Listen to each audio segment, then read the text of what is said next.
Mes chers compatriotes guinéens, bonjour et bonsoir selon vos points géographiques.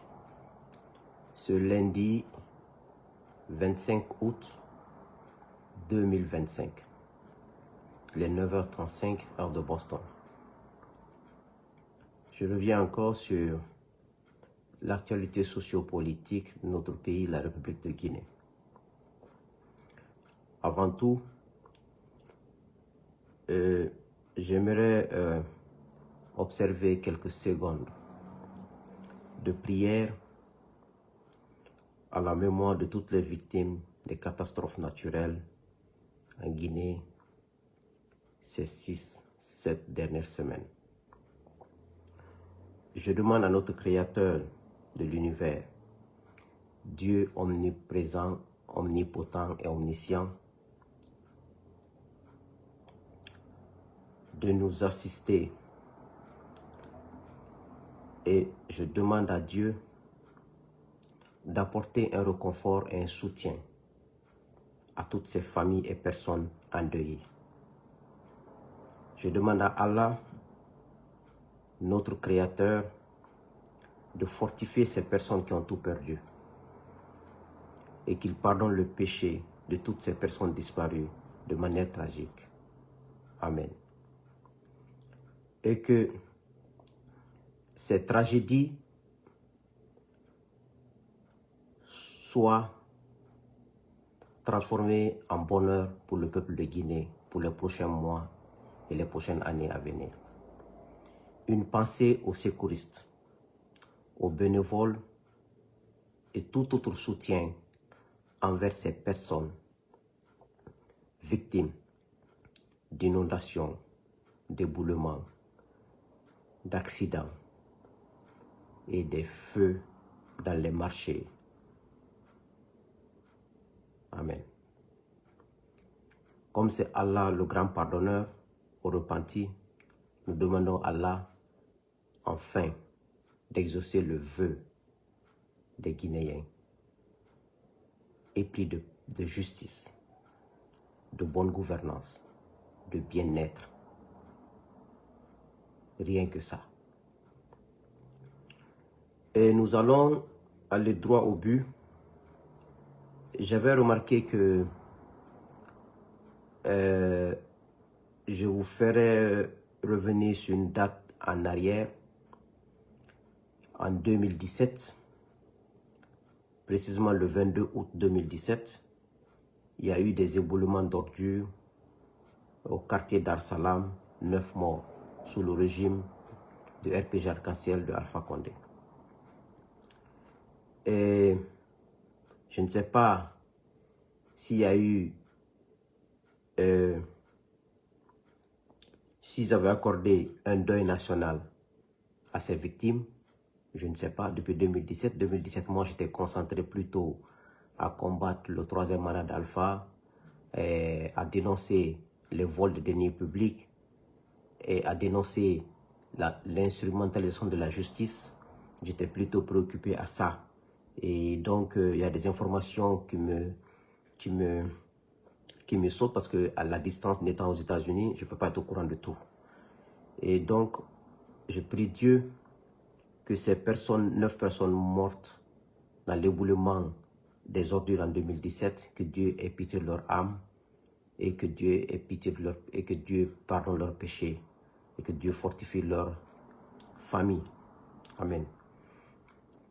La nuit du mercredi 20 août 2025, nous avons eu des éboulements précisément à Koya, précisément à Mania.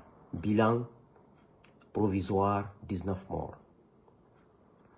Et ce samedi passé, 23 août, un incendie au marché de Koya, encore. Il y a une question que je me suis posée après plusieurs jours d'observation. Est-ce que nos autorités ont décrété un deuil national? Je ne crois pas. Parfois, comme je ne suis pas sur le terrain, il y a des choses, si je le dis, j'aime poser la question aux gens, ceux qui sont sur le terrain. Parce que une telle catastrophe naturelle quand ça arrive, les autorités, la même nuit ou le lendemain, imaginez que c'est plus de 17 maisons qui étaient ensevelies. On devait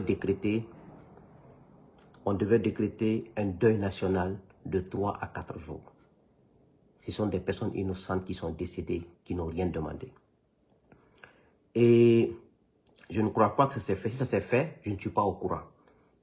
Mais jusque maintenant où je vous parle, je ne crois pas que les autorités l'ont fait.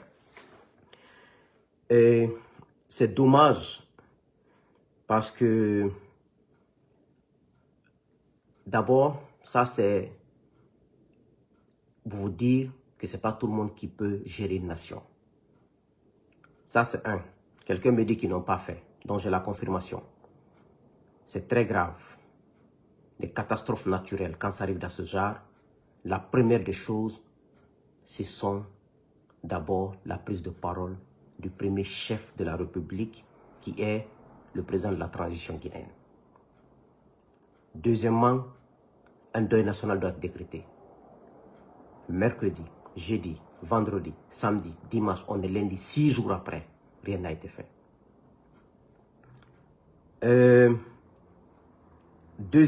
Troisième, le président, un président qui connaît les choses, un président qui est là pour gouverner dans le bon sens, il devrait se déplacer en personne, aller sur les lieux du drame, constater.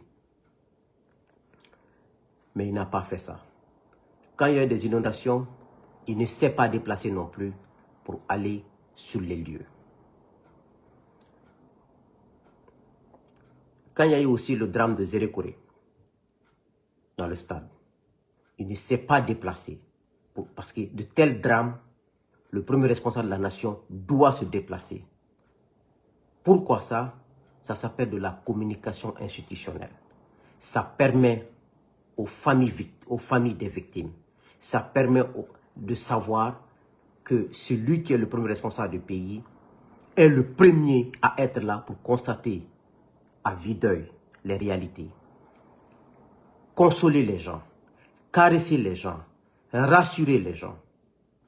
Mais quand on vous parle, vous pensez, vous êtes là, vous n'avez pas d'arguments, vous êtes toujours avec vos arguments de 2017, 2015, c'est un frustré, c'est un négri, il n'a pas eu de poste, et vous pensez que tout le monde aspire à avoir des postes pour se prostituer.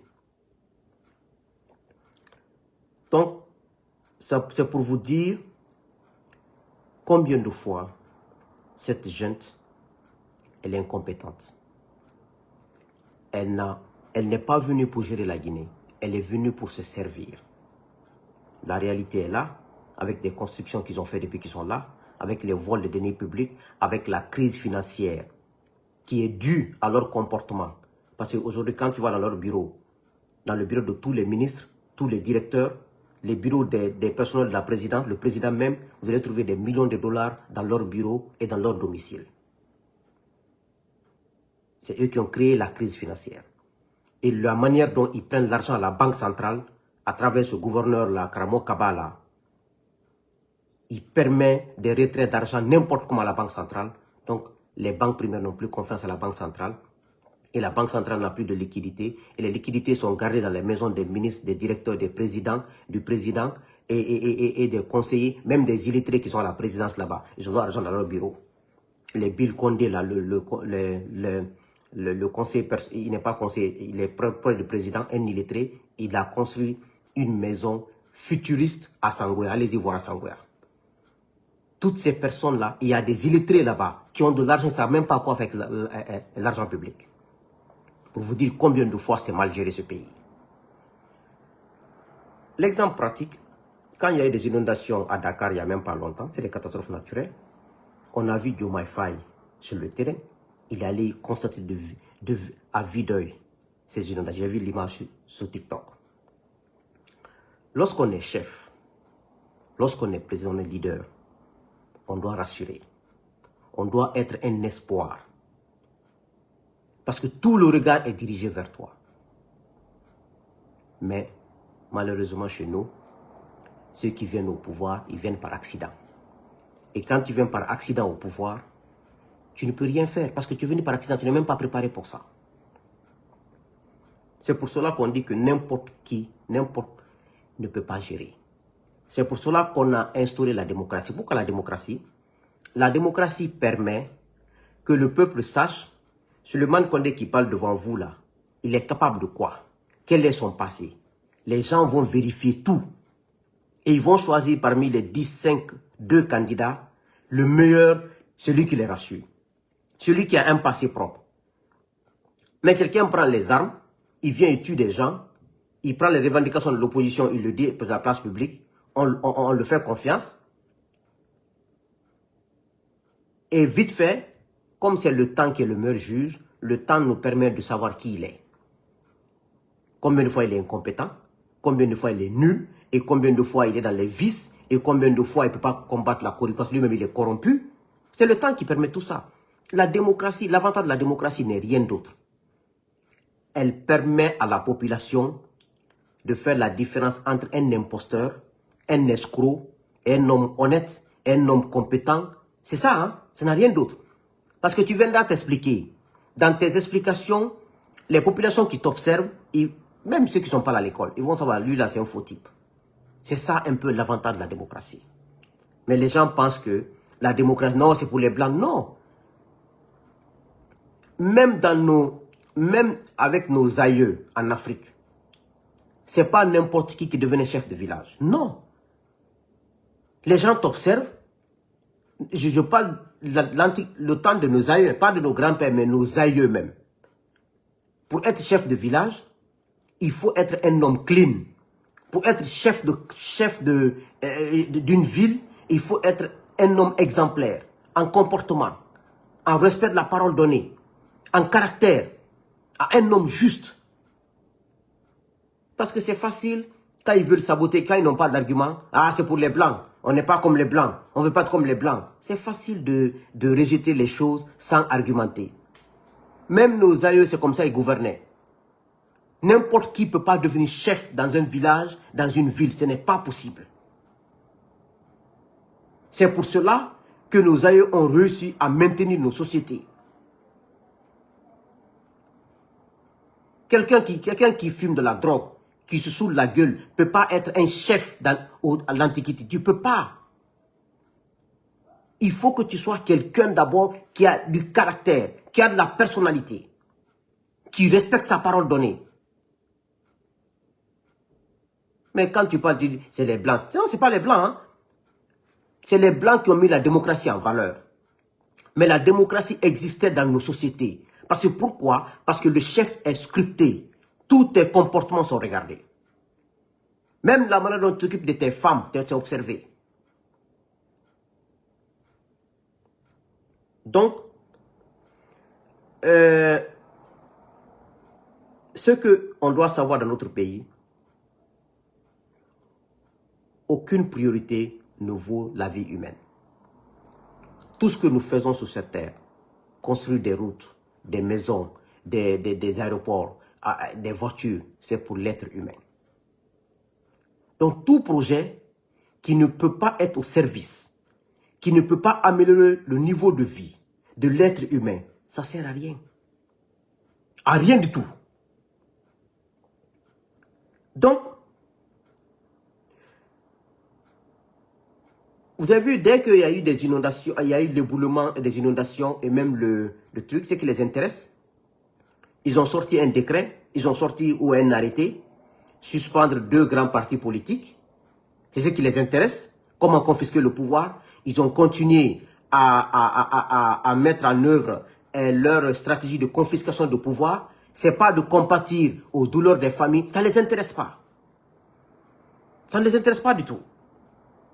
C'est faire des décrets, nommer des gens. Sinon, c'était des moments. Même la communication institutionnelle, même quand il y a des événements tragiques comme ça, même le ton, comment on doit s'exprimer, comment un chef doit parler à la population, comment le ton doit être, quels sont les mots à utiliser. Ces gens-là ne connaissent rien de tout ça. Quand on vous parle, vous êtes là à dire, ah, il est frustré, il est comme ça, il est comme ça. De toutes les façons, nous, on continue notre travail. Vous savez, nous, on nous traite des gens insatiables. Tout ça, c'est bon. Parce que moi, j'aime quand les gens critiquent. Parce que parfois, dans les critiques, on peut tirer des leçons. On peut tirer des arguments qui peuvent être profitables à nous. Les critiques sont très bonnes. Hein? Les critiques objectives, elles sont bonnes. Moi, j'aime parce que ça m'enseigne. Parce que tu apprends. Quelqu'un qui émet des idées contraires que tes idées, mais tu apprends avec lui. Mais ce que les gens oublient, nous sommes juste des gens lucides, des gens ambitieux, des gens exigeants. Et nous sommes partis à l'école pour être excellents, pas pour être des médiocres, pas pour être au service des médiocres. Non, jamais. Nous sommes partis à l'école pour rendre service, pour transmettre ce qu'on nous a appris.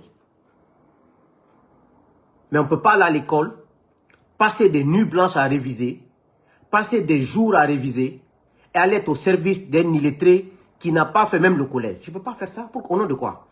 Pour dire que c'est Dieu qui l'a amené? Non, ce n'est pas une affaire de Dieu.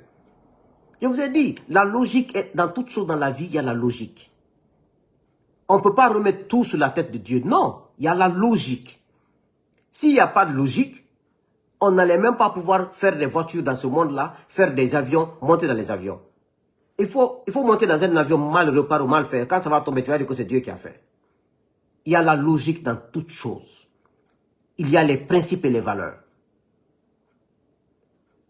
Donc,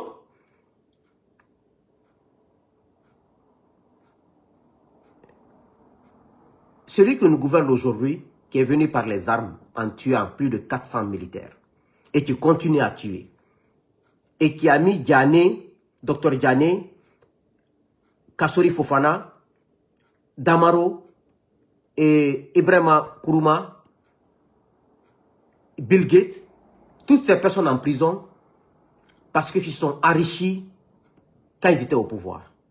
Et lui aujourd'hui, lui Doumbouya, Amara, Djiba, Bala Samoura, Idi Amin, Général Bachir, ils se sont enrichis plus que ceux qui sont en prison. Si ce n'est pas de l'injustice, c'est quoi? C'est ce qui me fait plus mal. Et aujourd'hui, regardez l'enrichissement des parents de toutes ces personnes-là. D'une transition où il n'y a pas l'argent, où la population tire les diables par la queue. Où les ministères n'ont pas de budget de fonctionnement. Où les enseignants n'ont pas l'argent de quoi même payer leur location.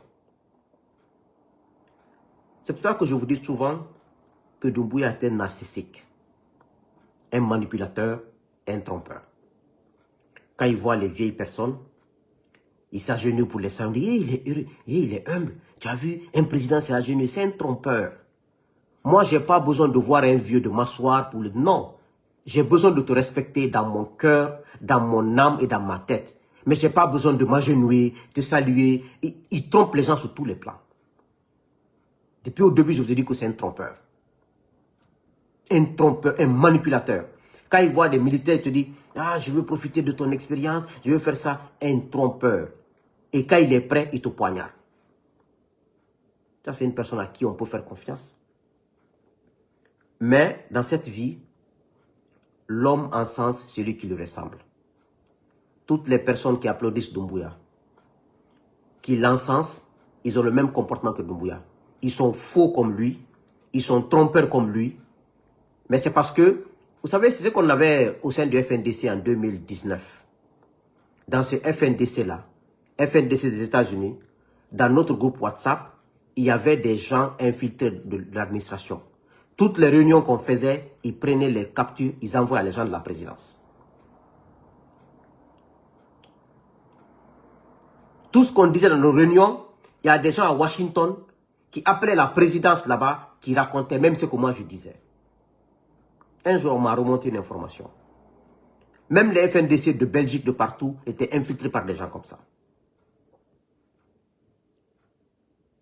Mais de toutes les façons, on a gagné. Notre objectif, ce n'était pas que le monsieur puisse s'éterniser au pouvoir et mourir au pouvoir. Il a quitté, quelle que soit la manière. Moi, je me dis que c'est une victoire pour nous. Donc, ceux qui l'encensent, ils ont le même comportement. Nous, les valeurs que nous avons, c'est la bienveillance, le respect mutuel, l'amour envers les gens, le partage. Vous savez, celui qui n'a pas ces valeurs, tu souffres toujours. Donc, depuis 2009, nous sommes très jeunes. Nous avons commencé, quand je dis très jeunes, pas très jeunes, mais nous sommes jeunes. Nous avons commencé un combat, je parle de ma génération, contre la confiscation du pouvoir par la junte en 2009. Mais c'était un combat essentiel pour la démocratie, pour l'état de droit, pour la bonne gouvernance et dans l'intérêt de la Guinée. Et ça a payé parce que nous avons eu au moins un président civil, mais qui a trahi le combat démocratique en 2010, qui a trahi le combat des principes et des valeurs de la bonne gouvernance, qui a trahi le combat pour lequel il est venu et des milliers sont morts. C'est ça la réalité de la Guinée. Maintenant, de 2017 en 2020, parce que le FNDC a été créé en 2019, moi j'ai commencé en 2016 pour dire qu'Alpha veut un troisième mandat. Et en 2017, avec quelques Guinéens, nous avons vu un truc en place. Nous avons commencé le combat contre le troisième mandat. Donc, en tant que citoyens, nous avons commencé parce que nous avions une conviction. Si on n'avait pas de conviction, on allait combattre Alpha. Une fois qu'Alpha tombe, on allait rejoindre Doumbouya. Mais combattre Alpha pour la confiscation du pouvoir, pour la mauvaise gouvernance, pour l'injustice, et adhérer aux idées de Doumbouya, qui fait pire que Alpha, dans le déracinement de la démocratie, dans l'injustice, dans le détournement des deniers publics, dans l'enrichissement illicite. Mais c'est la pire des choses qu'un être humain peut faire. Je combats un mal, celui qui vient commettre le même mal et doubler le degré de ce mal, et je joins celui-ci, mais c'est là. Je ne sais même pas comment qualifier ces personnes qui sont en train de faire ces choses-là. Je ne sais pas comment les qualifier. Et je ne connais pas pour Dieu. Parce que comme vous savez, on ne dit jamais, jamais. Et Dieu est le seul qui peut te punir. Mais moi, je ne crois pas si ces personnes-là et moi, nous pouvons faire des choses ensemble dans l'avenir. Je ne connais pas pour Dieu, je vous dis. Je ne connais pas pour Allah. Parce que lui seul peut te faire revenir sur tes pas. Je dis ma conviction. Ces personnes-là, on peut se dire bonjour, mais on ne peut pas avoir des trucs ensemble. Parce que tu ne mérites ni ma confiance, tu n'as ni l'honneur, ni la dignité pour que toi et moi on puisse faire quelque chose ensemble. Ce n'est pas possible. Et je prie Dieu de m'épargner de ces personnes-là. Et de nous épargner tous de ces personnes. Je prie Dieu pour ça. La justice sociale. Maintenant, depuis 2021, nous sommes de retour dans ce même combat qu'on ne devrait même pas mener maintenant. On devrait aujourd'hui aller en avant, mettre des jalons, enraciner notre démocratie, renforcer notre état de droit, donner les capacités à la justice d'être opérationnelle au service de la nation, non au service d'un homme ou d'un petit groupe. C'était ça aujourd'hui. Mais moi, je qualifierais Mamadi comme un chef de gang. Un chef de gang dont les membres peuvent être accusés de meurtre, d'enrichissement personnel, illicite, de violations graves des droits humains, d'assassinats ciblés, de trafic de drogue et d'enlèvement. Et à la tête de ce gang, c'est Mamadi Doumbouya, c'est Aboubacar Sidiki Kamara dit Idi Amin, c'est Général Bachir Diallo, c'est Ammara Kamara, c'est Djiba Diakité, c'est Baouri, c'est Bala Samoura et tant d'autres. Et y compris le procureur de la CRIEF, Ali Touré. Il fait partie de ces gangs qui sont au service de tout ce mal. Mais ça va se régler. Ali Touré et quelques procureurs dont j'ignore le nom Mais j'ai noté quelque part. Je ne retiens pas les noms. C'est pour cela que le CNRD, sachant qu'ils ne sont pas des hommes honnêtes, ils ne sont pas venus pour travailler, ils sont venus pour s'enrichir et pour tuer et pour tromper tout le monde, ils ont très tôt mis un blackout de la communication. Total. En fermant les médias. Et Yassine Diallo fait partie aussi de ce gang. Et dans sa promo, fait partie de ce gang. C'est pour ça que je dis que j'oublie souvent parce que je n'ai pas noté quoi. Parce qu'ils savaient qu'avec ces médias, leur incohérence allait être... Leur incohérence et les dérives sur le plan économique, sur le plan social, sur le plan politique et sur le plan humain allaient être sur la place publique. Ils n'ont pas fait parce qu'ils veulent le faire. Ils l'ont fait parce que avec les médias, ils sont en danger. Donc, et ils n'ont pas d'arguments solides et fiables. Regardez aujourd'hui, ils n'ont que Simandou 2040, Simandou 2040. C'est quoi Simandou 2040? Rien que ça. Ils n'ont pas de projet, ils n'ont pas de vision. Ils parlent de Simandou 2040, Simandou 2040. Donc, la vie des Guinéens s'arrêtera en 2040, quoi. Il y a eu des gens qui ont eu des projets miniers dans leur pays plus grands que ça. Vous avez entendu le bruit où? C'est parce qu'ils ne font rien.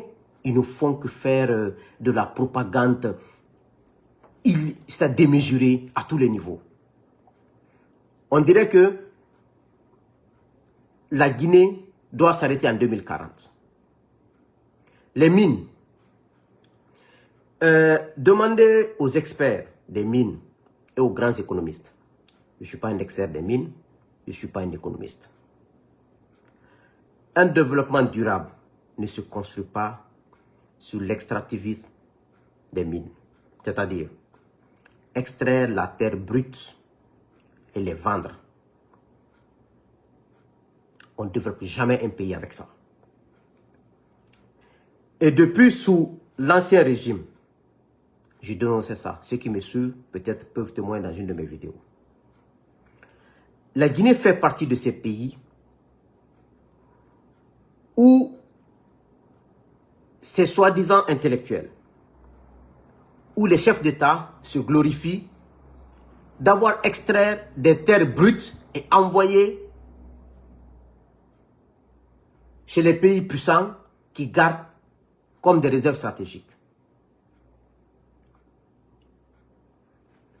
Regardez sous l'ex-régime, l'exportation de la bauxite a quadruplé entre 2015 à 2020, passant de 20 à plus de 80 millions de tonnes par an. On prend nos bauxites de 20 à 80 millions de tonnes, on amène ça en Chine. En Chine et à Moscou, on amène seulement.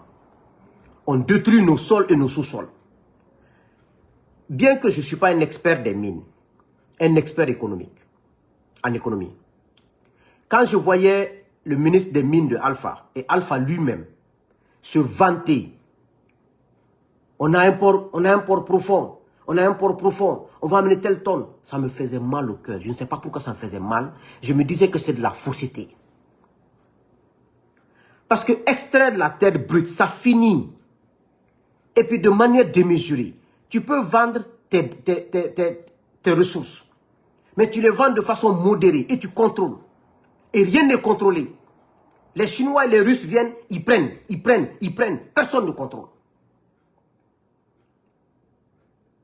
Et si le premier régime de la Guinée avait exploité le mont Simandou, est-ce que nous, on allait trouver le mont Simandou là-bas? Et si le deuxième régime, le régime de Lansana Conté, avait exploité le mont Simandou pendant les 24 ans, est-ce qu'on allait trouver même le peu là-bas? Quand on gère une nation, on pense aux futures générations qui viendront après nous 50 ans après. Voici comment n'importe qui ne peut pas accéder à la magistrature suprême. Il y a des choses qu'on garde pour des futures générations. Mais par orgueil, par manque d'intelligence, par manque de stratégie, On veut tout dilapider parce que nous sommes au pouvoir. Et comme on est venu au pouvoir, par les armes, en tuant des innocentes personnes, des innocents militaires qui n'ont rien demandé, plus de 400. Qu'est-ce qu'on va dire aux enfants de ces gens-là? Qu'est-ce qu'on va dire à leurs femmes, à leurs mamans, à leurs familles qui pleurent tous les jours? Et qu'est-ce que les enfants qui naissent aujourd'hui, qui auront 20 ans, 30 ans, 40 ans dans les années à venir, qu'est-ce qu'ils vont faire? Qu'est-ce qu'ils vont trouver sur place?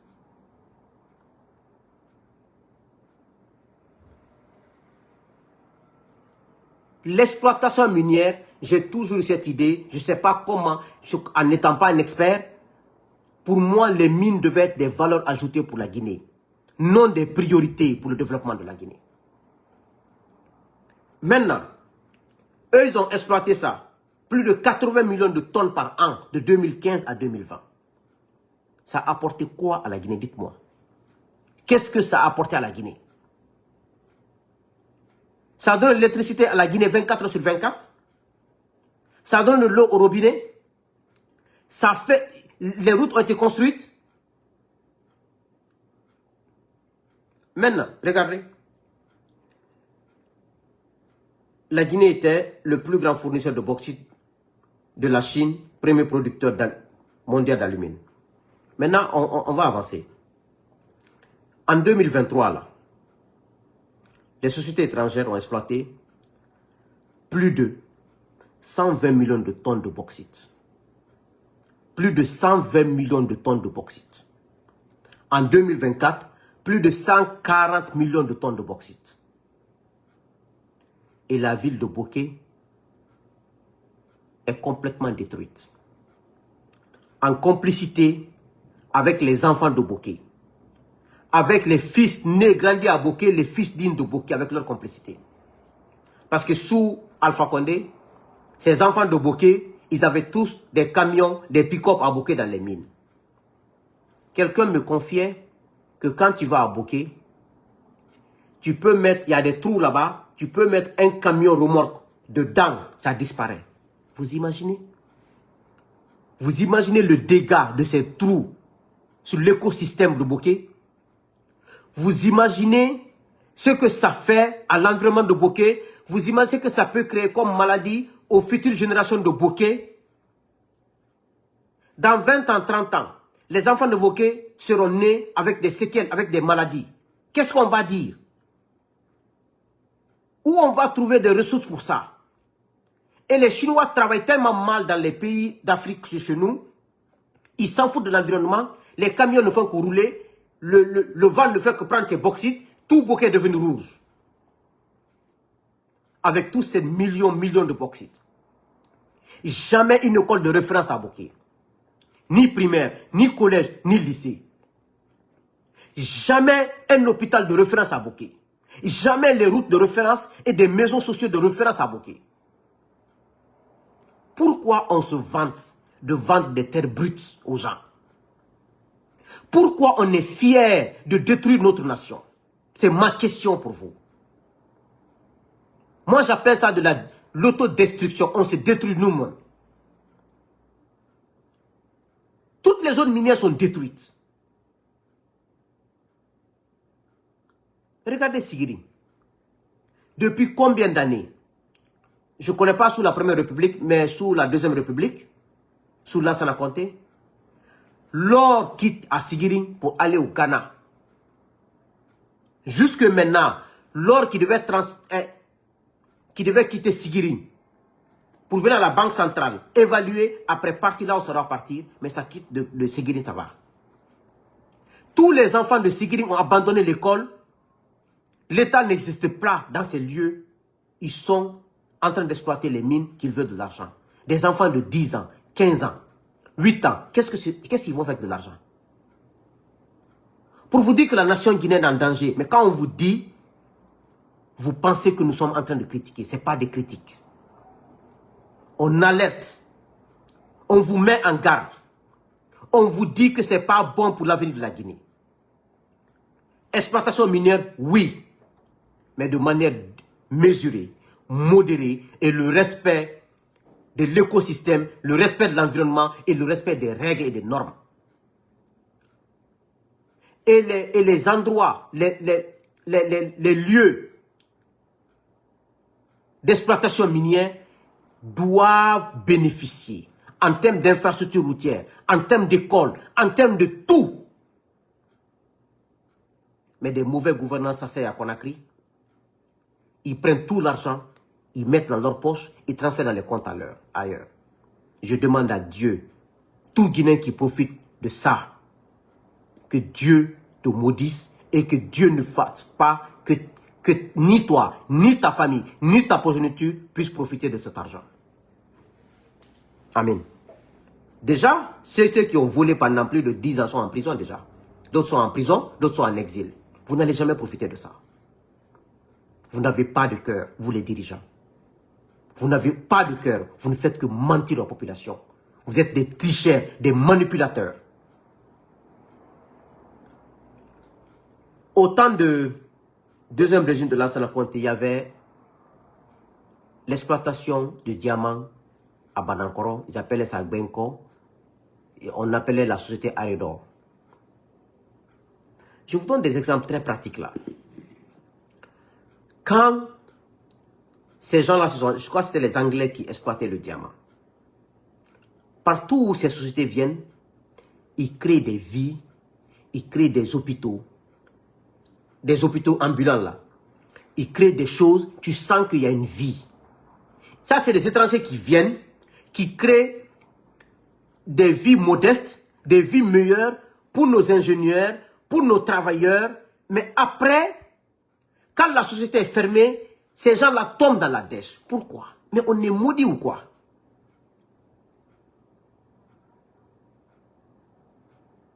Regardez, quand, sous la Première République, quand il y a eu l'usine de Fria à Fria, une ville était là, ils ont mis des hôpitaux en place, comme ça. Une ville était là. Regardez, même le niveau de d'études. Les enfants qui étaient nés à Kamsar Fria, qui avaient grandi là-bas, ils avaient un niveau meilleur que ceux de Conakry, bien formés, bien émancipés. On sentait ça en eux. Et ça, c'est des Blancs qui viennent faire ça chez vous, dans vos trucs. Et nous avons quelle capacité, pourquoi on n'a pas les capacités de reproduire ces choses-là?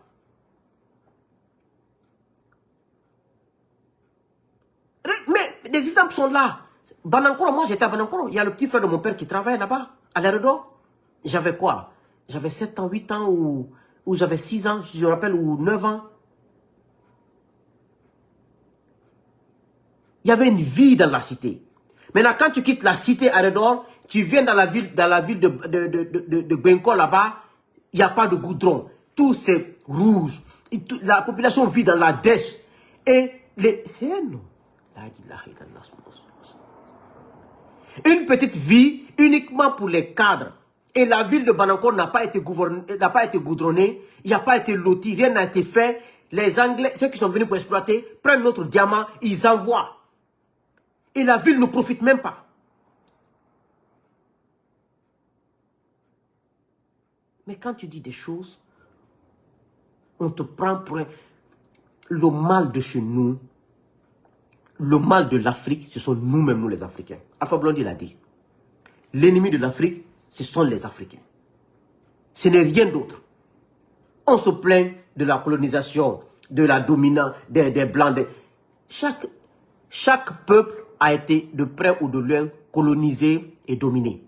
Les États-Unis, moi je vis là depuis 15 ans, c'était les Anglais, les Français, les Espagnols qui dominaient ici. Il a fallu une guerre civile pour les chasser. La Chine, une partie de la Chine a été dominée par le Japon. Mais est-ce que la Chine en parle? Ils se mettent au travail, ils sont au travail. Mais nous, quand on manque d'arguments, quand on vole notre argent public, on met dans les comptes à l'extérieur, on construit des maisons, on accuse les Blancs. La France est comme ça, la France est contre nous. Non! Est-ce que c'est la France qui dit à un Premier ministre de voler l'argent de la Guinée? Est-ce que c'est la France qui dit à nos cadres, nos DAF, les DAF là, est-ce que c'est la France qui dit à nos DAF, à nos premiers ministres, à nos présidents, au conseil, à la présidence, de voler l'argent de la Guinée, d'acheter des maisons à Bruxelles, en France, aux États-Unis? Est-ce que c'est la France qui dit ça? Est-ce que c'est la France et les autres pays, les Blancs, qui vous disent d'aller construire des maisons à Dakar, d'aller construire des maisons à Abidjan? Aujourd'hui, les anciens cadres de Alpha, les cadres de Doumbouya, ils investissent tous à Abidjan aujourd'hui. Je ne sais pas quelle est la malédiction qui suit la Guinée. Tu ne verras jamais un cadre sénégalais voler l'argent du Sénégal venir construire en Guinée. Tu ne verras jamais un cadre ivoirien voler l'argent de la Côte d'Ivoire venir investir en Guinée. C'est les cadres guinéens qui volent, construisent, acheter des maisons au Maroc. Ils volent, ils investissent au Sénégal. Ils volent, ils investissent à Abidjan. Ils volent. C'est les cadres guinéens seulement qui volent. Est-ce que ça va chez vous? Pourquoi Dieu vous a mis sur cette terre? Donc Dieu vous a maudit pour vous amener là-bas.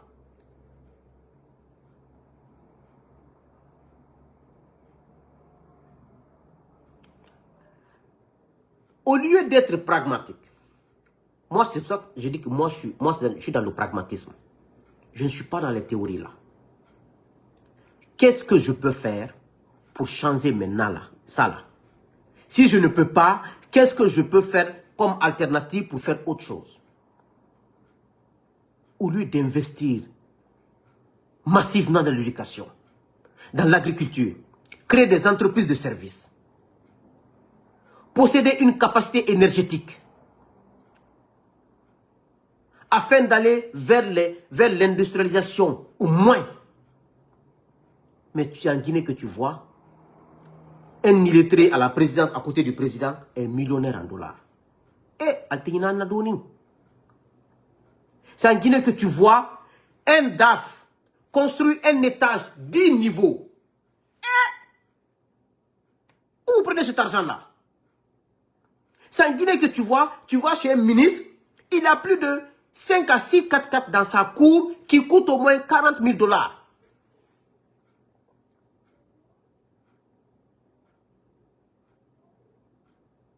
C'est en Guinée que tu vois,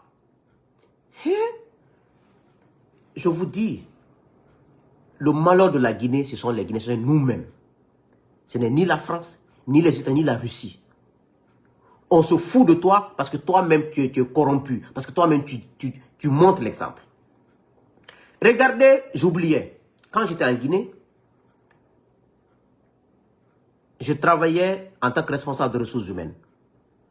On avait des contrats à la CBK, compagnie de bauxite de Kindia, exploitée par la Russie. Rusal, c'est de la Russie. Si vous partez à Débélé à Kindia, je partais à Débélé pour faire des payes. Je partais à Débélé pour m'entretenir avec les employés.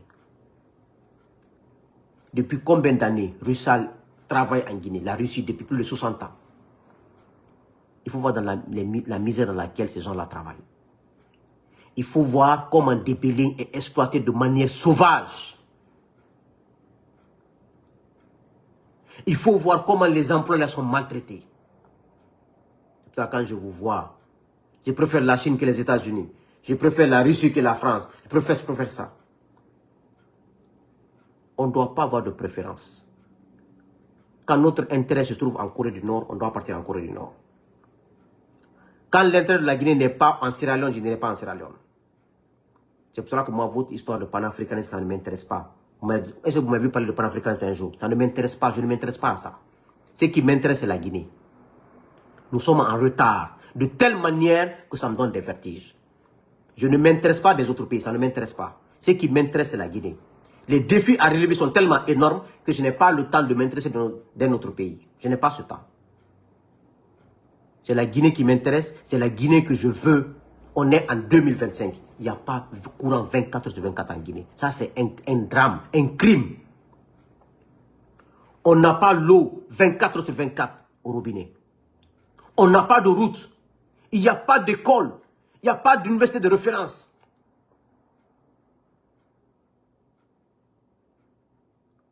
Pour moi, c'est un crime. Et ces faux types-là viennent, ils mettent des petits goudrons, ils finissent les projets d'Alpha Condé, et ces Guinéens ignorants-là sont là à dire, ah, ils travaillent, ah, vous pensez que gérer une nation, c'est gérer une boutique à Madina? Ou bien aller coller des pneus par là, là? Ça demande de la vision, ça demande de la matière grise quand même. 2025, pas d'eau, pas d'électricité, pas de route, pas d'école de référence, pas d'université de référence. Faut signaler mes héros. On mouille tout, on y a des mouillés.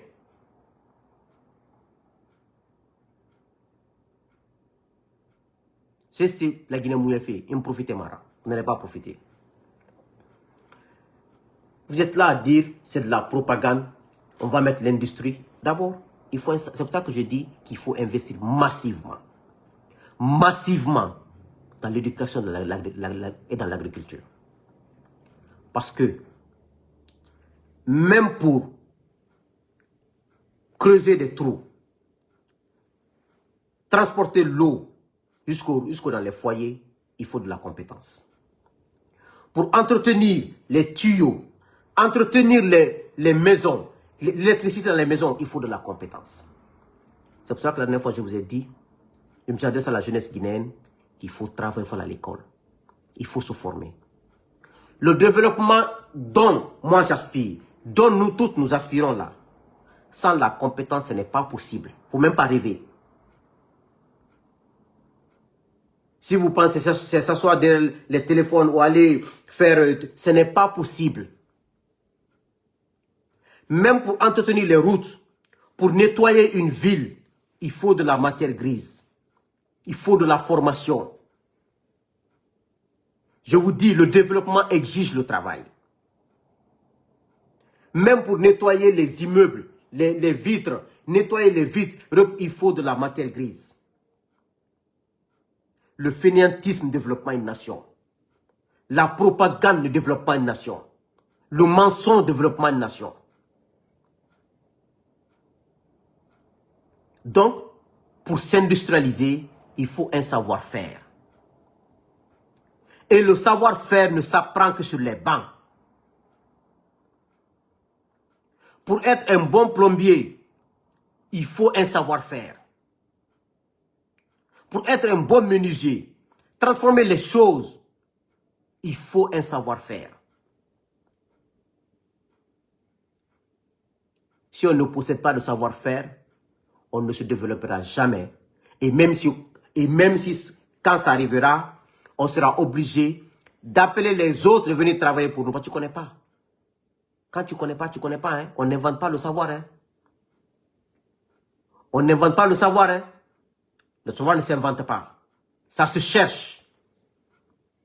Donc, si on veut que la Guinée marche, il faut investir 50 à 60% de nos ressources dans l'éducation. Il faut exiger tous les enfants à l'école. Aucun enfant n'a le droit de quitter l'école si tu n'as pas tes 20 ans, comme tu veux. Mais avant 20 ans, si tu quittes, on doit t'arrêter et t'amener dans un centre de rééducation. Pour 10 ans dedans, tu ne sortiras pas. Il faut être exigeant. Quand tu n'es pas exigeant, parce que l'enfant ne connaît pas ce qu'il veut. L'enfant doit être encadré. De 0 à 20 ans, l'enfant ne sait pas ce qu'il veut. Adolescence même, c'est plus grave. On doit être dur avec les enfants. C'est ça de l'amour. Il faut investir dans la recherche. Mais, tu vas voir des fainéants venir applaudir des ministres médiocres, des gens à la présidence médiocre, et on pense que la vie est faite. Et puis on a fait de la construction des maisons une réussite. Quand tu construis une maison, on dit que tu es béni. Avec l'argent volé du peuple.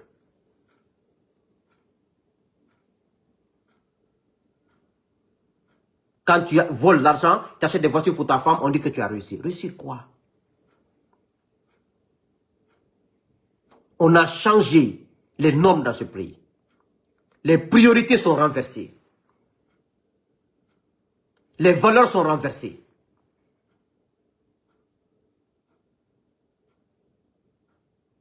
Vous voulez vendre l'image de la Guinée. Avec quel savoir? Avec quelles ressources?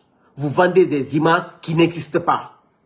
Vous mettez des peintures sur des lieux, des petits goudrons, les faux types viennent filmer ça, vous donnez de l'argent à ceci-là. Est-ce qu'on a besoin de vendre son image quand on n'est pas réel?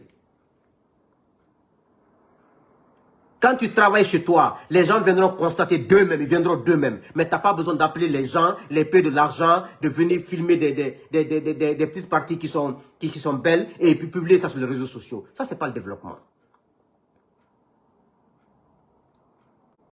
Investir dans la technologie et la recherche. Mais on ne fait rien de tout ça. Des faux types sont là à faire que de la fausse communication, à amadouer les populations. Et nous qui sommes là éclairés, ils sont là à dire que nous sommes insatiables, nous sommes insatisfaits, nous voulons tout, nous pensons qu'on nous donne la Guinée plus que... Non, tout ce que moi je dis là est vérifiable. Je ne prétends aimer la Guinée plus que n'importe qui, non. Je ne prétends pas être l'homme patriote plus que n'importe qui, non. Que Dieu m'en garde.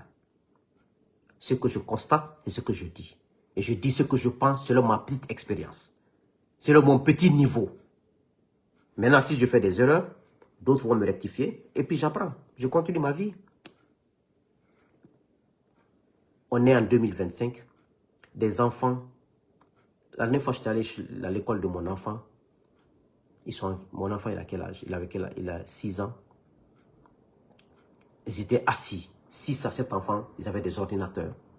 Ils ont rédigé des choses qui n'étaient même pas lisibles sur leur papier, mais recopiées sur l'ordinateur. Un enfant guinéen ne touche l'ordinateur peut-être qu'au lycée ou à l'université, et c'est quand quelqu'un ait pitié, un de ses parents, ou un truc comme ça. Avec toutes les richesses que nous avons. Si ce n'est pas du vol, comment on va faire? Un président qui est assis là-bas, qui ne comprend rien, même le problème la dernière fois qui était entre l'impôt et le ministère du budget, si c'est des 14 milliards ou quoi, c'est de l'argent, selon les travailleurs de l'impôt qui sont impartiaux dans ce dossier, c'est de l'argent détourné par le ministre du budget et les conseillers du ministère du budget et les cadres du ministère du budget. C'était des primes qu'on devait donner aux travailleurs des impôts. Et ce qui a été détourné par eux. Un président qui n'est pas... Mamadi ne peut pas. Ce n'est pas de la haine. Ce n'est pas de la jalousie. Il y a des choses qui se passent dans ce pays. Mamadi ne peut pas. Il ne peut pas. Il ne peut pas. Même s'il a la volonté, il ne peut pas. Donc, aujourd'hui, regardez, depuis 2015, il y a des entreprises chinoises qui sont venues s'installer ou des Chinois qui sont emparés des terres de la Guinée. Ils sont en train de faire l'agriculture en Guinée. Ce n'est pas acceptable. Combien de jeunes sont en Guinée aujourd'hui qui ne foutent rien, qui sortent de l'université, qu'on peut organiser en coopérative pour faire de l'agriculture le pilier de la Guinée. Les terres guinéennes sont les meilleures terres au monde, si je peux me le permettre. Mais tout est concentré à Conakry. Les gens ne foutent rien. 30 ans, 40 ans, assis sur son papa, sur sa maman. Il n'y a pas de sous-métier. On doit se mettre au travail. On doit organiser ces mines-là, mettre des rigueurs, fermer ces mines et investir dans l'agriculture. Tout le monde à l'intérieur du pays construit notre intérieur du pays. La vie même est mieux à l'intérieur du pays qu'à Conakry. Mais l'État a concentré tout à Conakry. Tout à Conakry.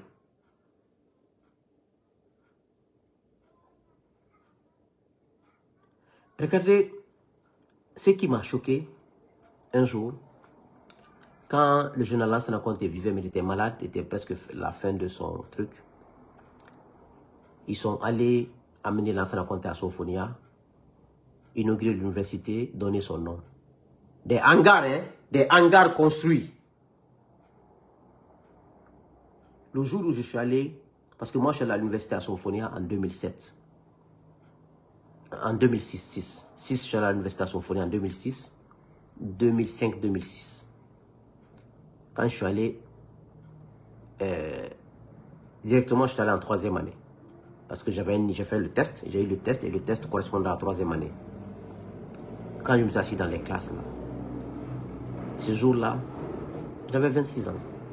Je dis, c'est ça, ces ministres, ces cadres-là, ont amené Conté ici pour dire qu'ils ont donné le nom de l'université là à Conté, ces hangars-là.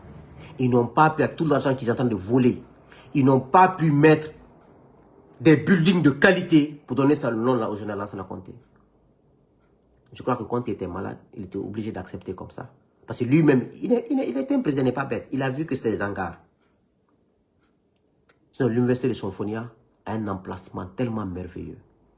Il construit des hangars, il vole l'argent public, il donne ça au nom.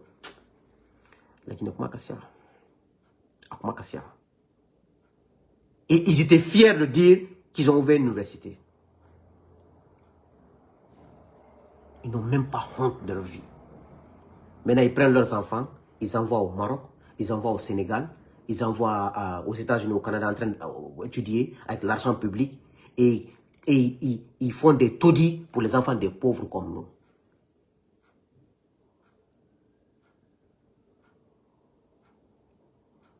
Les études qu'on fait au Maroc, elle n'est pas différente de ce qu'on fait en Guinée. C'est parce qu'on ne donne pas de la valeur à nos enseignants, à nos écoles et à nos capacités. Le Guinéen est intelligent. Le Guinéen est intelligent. Le Guinéen est intelligent. Le Guinéen a une capacité de se surpasser. Mais malheureusement, on n'a pas eu de chef qui a eu des visions. On n'a pas eu des leaders qui ont eu des visions sérieuses. Quand tu as une vision sérieuse, quand tu as un patriotisme inégalé, quand tu es venu pour servir, ça va se sentir dans ton travail. Tu n'as pas besoin de filmer, de mettre sur Facebook ou sur TikTok. Tu n'as pas besoin de ça. Quand tu es sérieux, c'est ton travail qui parle à ta place. Mamadi est venu, on dit qu'il travaille. Il est le président le plus détesté de l'Afrique de l'Ouest aujourd'hui. Tout ce que vous voyez sur le TikTok et les réseaux sociaux, tout ça, c'est des mensonges. C'est des gens qu'on paye, c'est des gens qui sont venus à cause d'argent. Si Mamadi est homme, si le CNL, vous êtes des hommes, vous êtes sûr de votre popularité, dites demain matin, l'opposition sortez dans la rue. Vous allez voir un homme incalculable. On ne dépensera pas un franc. Il y aura 2 millions dans la ville de Conakry qui sortiront. Et vous, pour mobiliser 200 personnes, il faut donner l'argent. C'est la différence entre la sincérité et l'honnêteté. La sincérité et la malhonnêteté. C'est la différence entre l'amour sincère et l'amour forcé. Toutes les personnes qui vous supportent, c'est de l'amour forcé, c'est à cause du matériel. Si vous êtes des hommes, vous avez fait 4 ans dans ce pays, là, en train de travailler, vous dites que vous êtes en train de travailler. Dites l'opposition, sortez manifester.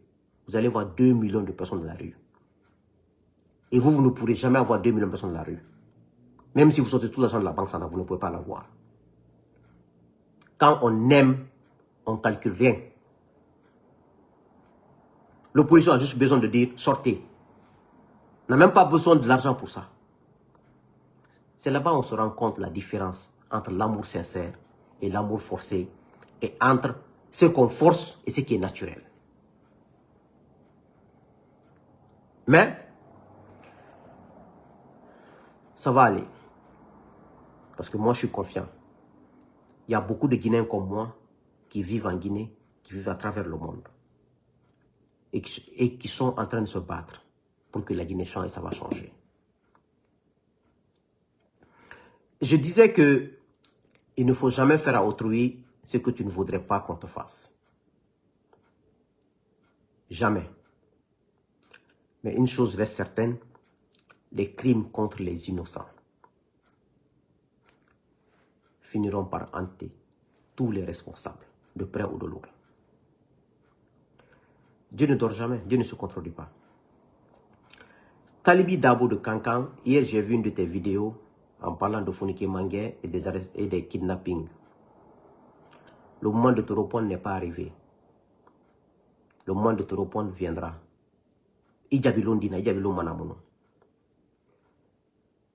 Tu fais partie de ces gens qui manquent de dignité en Guinée, complètement.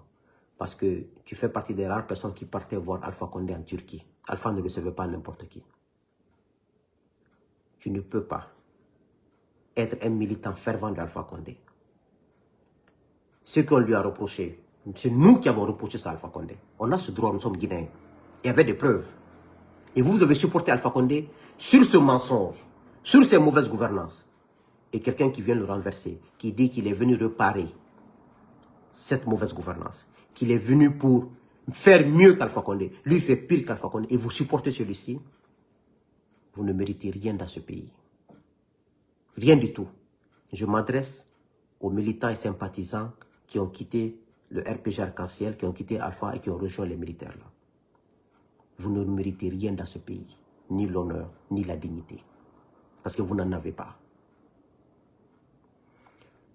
Général Sekouba Konaté, je me suis adressé au général il y a quelques semaines. J'ai vu encore, il dit qu'il soutient Doumbouya. Vous savez, moi en général, je le connaissais par les télévisions. Lui, il ne me connaissait pas. En 2018, il a, à travers la femme de Tonton Ibro, que j'appelle affectueusement Tonton Ibro, l'artiste Ibro Diabaté, que j'appelle affectueusement Tonton Ibro, à travers sa femme Mam Konaté, elle m'a contacté, elle m'a mis en contact avec le général Konaté en 2018. C'est comme ça que j'ai eu des contacts avec le général. Et le général, comme il avait un règlement de compte personnel avec Alpha Condé, il s'est joint à notre combat contre le troisième mandat, la mauvaise gouvernance, contre l'ethnocentrisme et contre le vol des deniers publics. Il s'est joint à nous, il a fait de moi son ami, c'est qu'il voulait profiter de mon aura, de ma crédibilité pour continuer son combat. Pas continuer son combat, pour pouvoir combattre Alpha et se venger d'Alpha Condé. On a fait ensemble. D'autres m'ont appelé. Des Guinéens m'ont appelé, m'ont mis en garde. Ils m'ont dit, Suleiman, attention, Konaté n'est pas sérieux, éloigne-toi de lui. D'autres m'ont dit, Suleiman, comme on te connaît, on sait que tu ne t'associeras pas à des mauvaises personnes. On donne cette crédibilité à Konaté. Parce que je sais que s'il déconne, tu ne vas pas le laisser tranquille. On a confiance en toi, Suleiman. Si tu t'associes à Konaté, on aura confiance en Konaté, mais à cause de toi. Les Guinéens m'ont dit ça. Mais, Konaté se battait pour se venger d'Alpha Condé, pas pour la Guinée. Ça s'est vu. Dès qu'Alpha est tombé, il a rejoint ses militaires et il continue à les enfoncer. C'est ce que je peux dire. Parce que Konaté, quand il dit qu'il veut ce téléphone, c'est qu'il ne veut pas ce téléphone. C'est comme ça il est. Quand il dit qu'il ne veut pas ce téléphone, non, il veut ce téléphone. Il exprime toujours le contraire de ce qu'il veut avec sa bouche. Je l'ai observé. On est devenus amis en 2018, 2019, 2020, 2021, en 2022. Et c'est en 2024, là, j'ai coupé le contact. Et tout dernièrement, même quelqu'un m'a transmis une commission de lui donner. Je n'ai pas voulu dire la personne qu'on n'est pas en contact. Et j'ai contacté son petit Mo Souma. J'ai dit Mo, j'ai envoyé un message. J'ai dit Mo, dis à Journal de m'envoyer son numéro. J'ai un message pour lui. C'est tout ce que j'ai dit. Je me suis arrêté là-bas. Mo peut témoigner. Parce que je n'ai plus son numéro. J'ai dit à Mo, envoie-moi le numéro de Général. J'ai un message pour lui. Mo peut témoigner. Le message dans le message de Mo. Donc, Konaté enfonce Doumbouya, mais Doumbouya ne sait pas. Konaté, lui, son rêve, il veut qu'on dise dans l'histoire de la Guinée, il a été le seul militaire qui a transmis le pouvoir aux civils. Donc tout militaire qui viendra, il veut t'enfoncer en t'encourageant à confisquer le pouvoir. Parce qu'il sait qu'en confisquant le pouvoir, tu vas périr. Il sait qu'en confisquant le pouvoir, tôt ou tard, tu auras des problèmes. C'est pour cela que je vous ai dit, j'ai dit moi, Suleiman Condé, je suis un enfant, j'ai moins d'expérience par rapport à d'autres personnes. Et je suis moins intelligent par rapport à plein de gens. Mais moi, quand tu me parles, surtout quand les paroles sont belles, quand tu me parles, je peux me rendre compte que tes paroles-là, tu veux m'enfoncer dans un trou. Et dès que je me rends compte, je te classe. Mais tu ne sauras pas que je te classe. Tu sauras avec mes attitudes que je t'ai classé. C'est comme ça que les gens sont dans ce pays. C'est pour cela, moi, quelle que soit ta belle parole envers moi, dès que c'est fait de piège. Je me rends compte, mais je ne te dirai pas. Mais tu ne sauras pas, c'est quand tu me dis fais ça, je te dis que je ne le ferai pas. Je ne le ferai pas. Moi, je ne dis pas demain matin, je vais le faire. Hein. Je te dis carrément, je ne le fais pas. Carrément, je ne réfléchis pas 2 fois. Je ne le fais pas, je refuse. Parce que tout ce que tu me dis, c'est me piéger, c'est me mettre dans les problèmes. C'est pour cela que les gens, moi, qui me disent des belles paroles, je t'écoute. Mais tu ne penses pas que je suis bête. Dès qu'il y a un piège dans des belles paroles, là, je me rends compte. C'est pour ça que je n'aime même pas les flatteries. Parce que je sais que tout est faux. Tout est faux. Ce qui m'intéresse, Dieu qui m'a mis au monde, s'il sait que je suis honnête, ça me suffit. Ça me suffit. Parce que le temps, c'est le meilleur juge. Le temps est le meilleur juge. C'est pour cela que moi, je dis à tout le monde, je prie Dieu qui nous donne la santé et la longévité. On saura qui est qui dans ce pays. Quand il y a la santé et la longévité, le malhonnête sera reconnu, l'honnête sera reconnu, l'imposteur sera reconnu, celui qui est mauvais sera reconnu, celui qui est bon sera reconnu. C'est pour ça que je demande à Dieu tous les jours, santé et longévité. On m'a accusé de tout ici. J'ai l'espion d'Alpha Condé dans le FNDC. Pourtant, c'est moi qui ai commencé le combat contre le 3e mandat en 2017. J'étais l'espion de Tang, je suis malinqué, je suis Tang, mais Dieu connaît la vérité. Je demande à Dieu de continuer de donner la santé et la longévité. Le Seigneur de tombera devant nous ici. Doumbouya a 2 choix. Fuir ou ils vont le tuer. Il n'a que 2 choix, Doumbouya. Fuir ou ils vont le tuer. Et tout ce qu'il a construit sera dans le patrimoine public de l'État. Ses enfants ne profiteront pas. Jamais. Je demande à Dieu la santé et la longévité. À tous, hein, sans exception. Ça se fera devant nous ici. Donc, la politique identitaire doit cesser dans notre pays. Nous qui faisons aujourd'hui la conscientisation, le réveil et la moralisation des gens vers le droit, ce qui est bien. Mais sachez une chose, ça attire la jalousie, ça attire la méchanceté. Mais soyez vous-même, soyez juste. Parce que nous sommes des êtres passagers sur cette terre. Il ne faut jamais haïr ton prochain. Il ne faut jamais sauter du malheur pour ton... Et dire aux gens, non, ça là, c'est pas bon, je dois le manger seul. Il faut partager le bonheur. Quand tu gardes toi seul le bonheur, qu'est-ce que ça va te rapporter? Tu meurs demain matin, on va te mettre dans un trou. Qu'est-ce que tu auras laissé derrière toi? Qu'est-ce que tu auras laissé derrière toi? Un être humain qui ne partage pas le bonheur, qui ne respecte pas les autres, qui n'est pas juste et honnête, ça ne sert à rien de s'associer avec lui. Les gens disent souvent, ah, en politique, tu as besoin de voleurs, tu as besoin de menteurs, tu as besoin de malhonnêtes, tu as besoin de ça, c'est votre problème. Moi, ça ne m'intéresse pas. Ça ne m'intéresse pas. S'il vole, c'est son problème. Et moi, je reste droit. Si c'est le chemin là qui va m'empêcher d'être président, il n'y a aucun problème. Est-ce que c'est forcé que je sois président? C'est pas forcé. C'est pas forcé. La vie ne s'arrête pas là-bas. Moi, j'ai d'autres priorités que ça. Mais je resterai droit dans mes bottes. Par la grâce de Dieu. Droit dans mes bottes.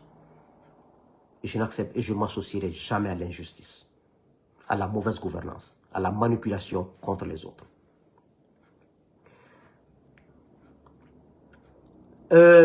Pourquoi je vous dis tout ça? Selon ma petite expérience, vous allez voir aujourd'hui en Guinée pourquoi il faut arrêter de voir un Diallo, de penser qu'il est contre les Malinké et les Soussous et les autres. De voir un Condé, de penser qu'il est contre un Peul, tant. Vous allez voir en Guinée un enfant de la moyenne Guinée. Il a le nom Diallo Basso. Il aime la basse-côte. La basse-côte est dans son cœur plus que la moyenne Guinée. Vous allez voir un enfant de la haute Guinée. Il a le nom Kaba, Condé,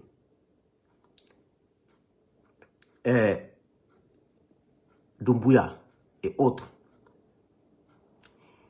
il aime la Guinée forestière ou il aime la moindre Guinée plus que la haute Guinée. Je vous le dis, allez-y, faites vos enquêtes. Et vous allez voir encore un enfant de la Basse-Côte qui est Souma et Bangoura, qui est Yansane. Il aime la haute Guinée ou il aime la moindre Guinée plus que la Basse-Côte. Et vous allez trouver un enfant de la Guinée forestière qui est Solano, qui est Pivi, qui est Kwevogi, qui est Onipovi, Pogi. Ils aiment la haute Guinée ou la moindre Guinée plus que la Guinée forestière. Donc quand vous jugez les gens sur les patronymes, sur le nom de famille, vous faussez tout. Bien qu'il y a des exceptions. Donc vous devez vous rendre compte que ce pays, il y a des Guinéens qui ont des cœurs nobles, qui ont des sangs nobles et qui ont des cœurs pour faire du bien. On ne restera pas dans cette bêtise-là. On ne restera pas dedans. On quittera. On quittera, hein? Ça c'est mon observation. Donc quand tu juges les gens par le nom de famille, tu vas fausser. Et tu vas commettre des péchés tous les jours sur les gens. Tous les jours, tu vas commettre des péchés sur les gens.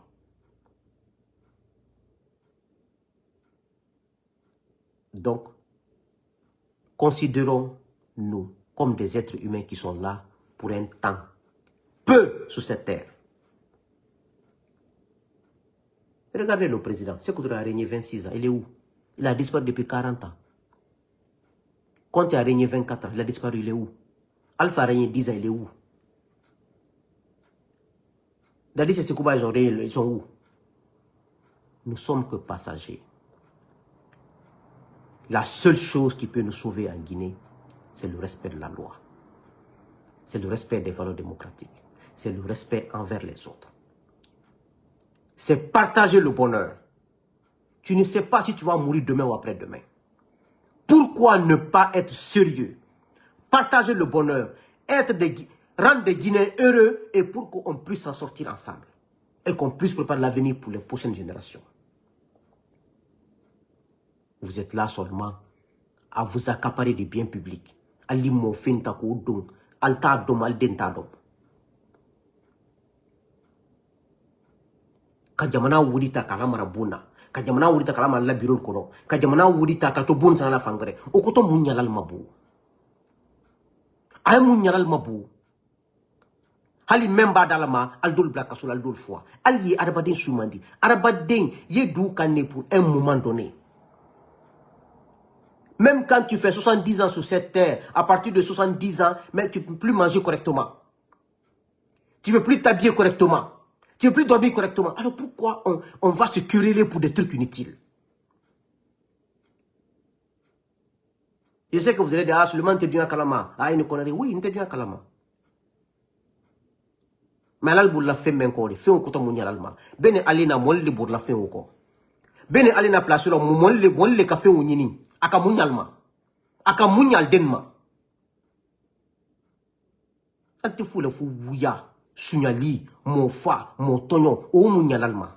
Adal nasi adal konasi. Follow mol. An bembal. Uri tuntalbulu. Sani tuntalbulu.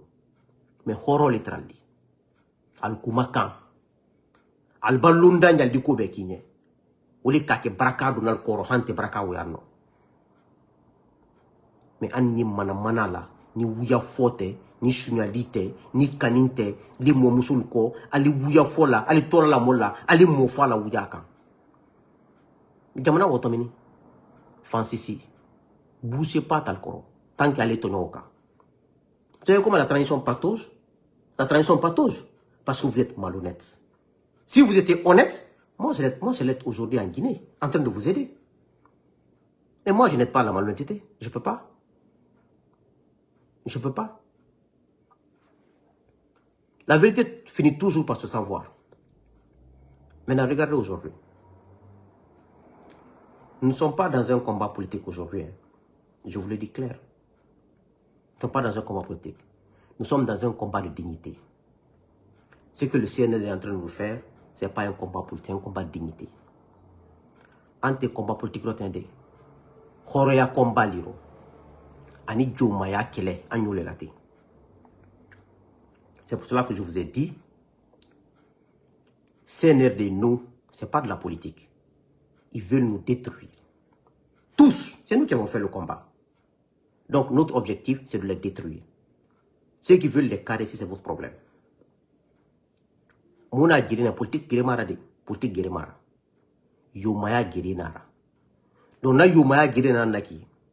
Dumbuya na amri tanam faka mamuta mbalo, ou muta faka tambalo. Yomaya girina politique giremara de. Parce que politique giré odena masarama, warjuma masara ou moy placé. Mais on a des gens qui yomaya girinara. Donc yomaya giré ini nanfi makanima.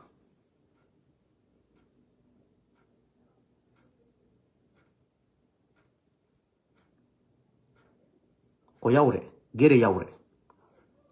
Konden joni, ko yaure. Ko na politique de, so fala, il n'est ko politique ko hajumo. Min kom andi kom. Ko gere yaure wonde wadde. Kambe be doit dumbuya et tout son clic, be doit mayude enen hura. O men maya kambe be hura. Et à partir de septembre, tout va se jouer. Les ministres de Doumbouya ne se déplaceront plus tranquillement. Et à l'extérieur et ailleurs. C'est fini ça. Vous allez comprendre que vous n'êtes pas le seul fils de la Guinée.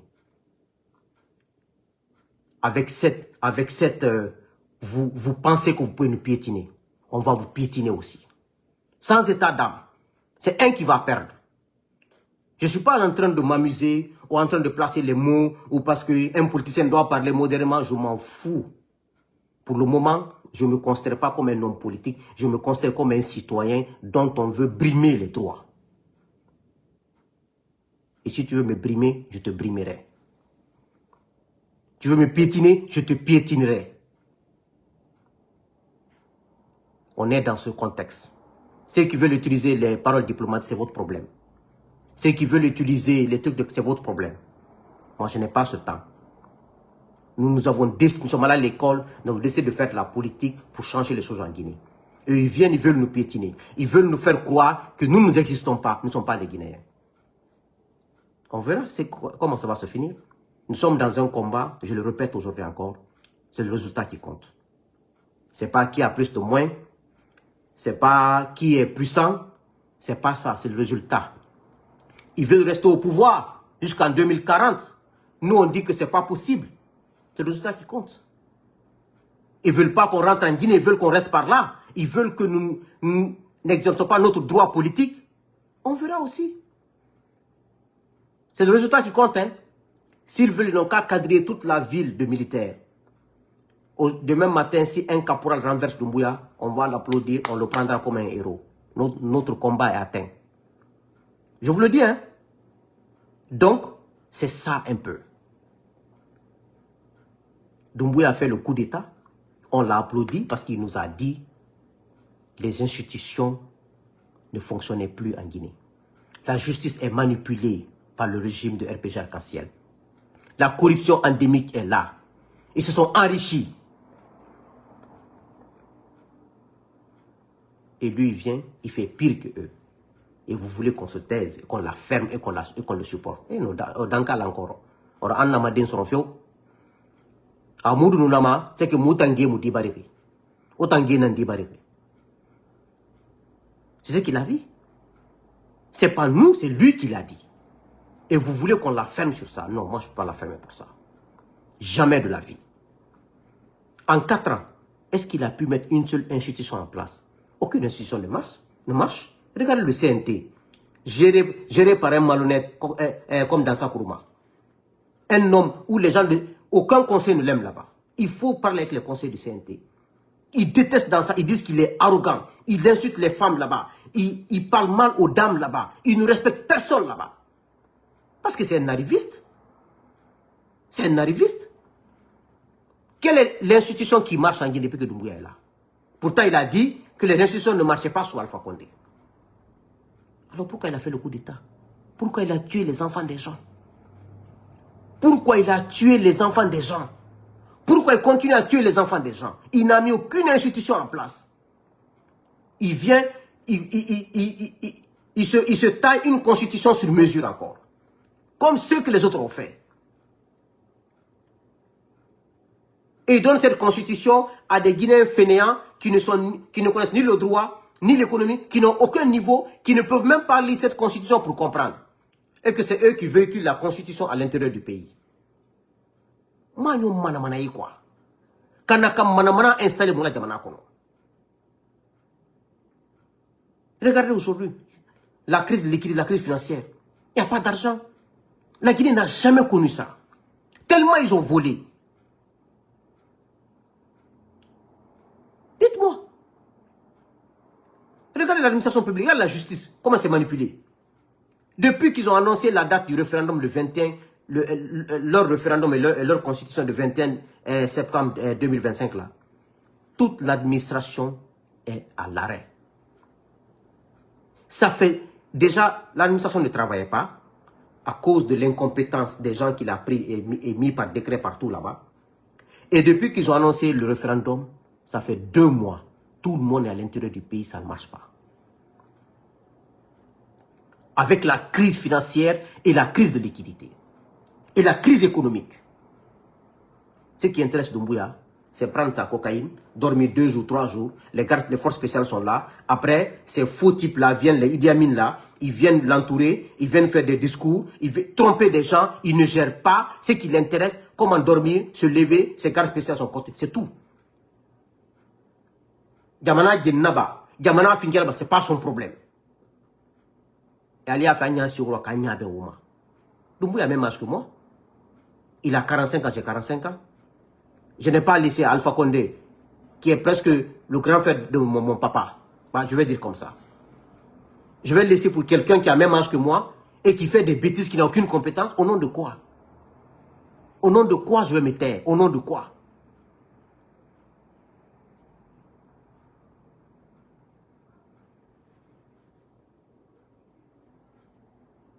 Regardez comment la justice est manipulée. Regardez. Ali Touré, il a fait la CRIEF un instrument politique. Mais les magistrats, vous ne vous rendez pas compte combien de fois vous faites mal à cette nation. Vous faites très mal à la Guinée. Et à cause de vous, les magistrats, le développement durable n'est pas pour demain en Guinée. Parce que vos actes hypothèquent cette nation. Vos actes compromettent l'avenir de cette nation. Soyez des magistrats courageux, au service du droit, au service de la droiture, au service de la vérité, de l'honneur. Moi, vous êtes tous au service d'un jeune qui a le même âge que vos enfants. Vous n'avez même pas honte. Qui a le même âge que vos enfants. D'autres, vous avez le même âge que Doumbouya. Ils vous manipulent dans le mauvais sens. Alte Maliadoni. Almalon que ça compromet à la nation. Almalon que ça nuit à la nation.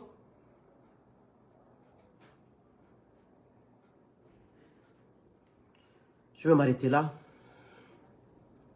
J'espère que vous allez garder foi. J'espère. On a vu trop en Guinée. Ces gens-là ne resteront pas au pouvoir. 2040, comme on gagne. S'ils font 2040, c'est que Dieu n'existe pas. Ce n'est pas la peine de prier, ce n'est pas la peine. Il faut alors prendre des armes et devenir des bandits partout, faire et kidnapper tout le monde. Hein. Moi, je pense que c'est ce qu'il faut faire. Hein. Que Dieu bénisse la Guinée. Que Dieu vous bénisse. Soyez confiants, on va gagner ce combat. Et la Guinée sera purifiée. Notre nation ne sera pas la dernière nation en Afrique de l'Ouest. Jamais. La Guinée sera l'une des nations phares parce que ces enfants qui méritent d'être à la tête seront à la tête à la prochaine transition. J'ai confiance à la nouvelle transition, à sa venue, comme j'ai confiance à ma mort. Donc, c'est pour vous dire combien de fois je suis sûr de ce que je dis. Je n'ai pas de doute. Doumbouya tombera. Quelle que soit la manière, ça sera notre victoire. Je vous remercie.